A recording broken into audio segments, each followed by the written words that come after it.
What in the world does the topic of how to stop snoring have to do with the great outdoors? Well, if you give me 3 minutes or so, you'll find out.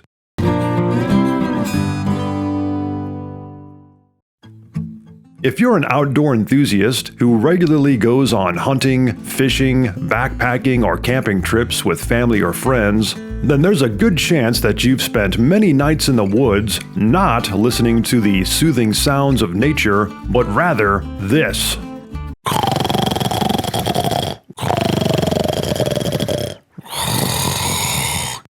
Which is why it's a good thing to always pack earplugs. But along with being on the receiving end of a restless night of chaotic, incessant snoring, perhaps it's you who has been the one making all the noise, which you'll no doubt hear about from your camp companions in the morning.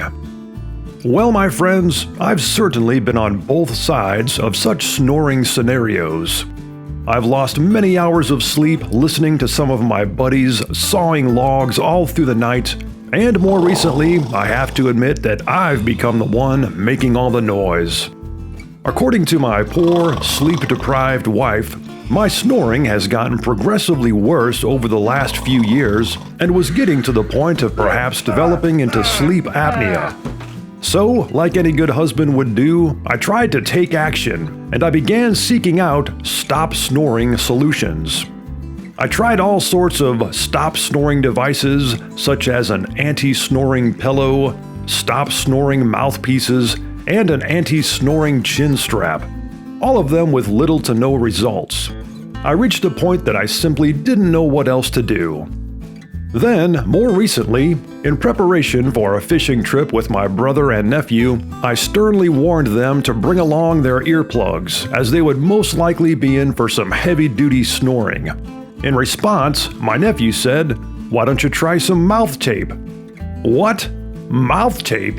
What in the world is that? I'd never heard of such a thing. Which led me to a thorough investigation of the matter. I read all sorts of articles and watched lots of videos here at YouTube, including this one, which was really helpful. I'll leave a link in the video description below if you'd like to check it out. And so, after finding out all I could about the issue, including any major health risks or hazards, I gave it a go. Sure enough, it cured my snoring instantly. I've been mouth taping for several months now, and I've never snored since. Also, along with no longer snoring, it's also greatly improved my overall quality of sleep, which has enabled me to wake up restored and refreshed instead of tired and grumpy. Basically, mouth taping retrains you to breathe out of your nose at night, which you're supposed to do, instead of mouth breathing, which causes snoring as well as a variety of other negative health issues. Now, of course, I'm not a doctor, and this is not any sort of official medical advice. You'll have to consult your own physician and implement mouth taping at your own risk. But I can tell you that it's definitely worked for me, much to the delight of my wife, as well as those that I spend time with in the great outdoors. If you'd like to see more videos like this one, be sure to subscribe to this channel and check out the 3 Minutes Outdoors website at 3minutesoutdoors.com.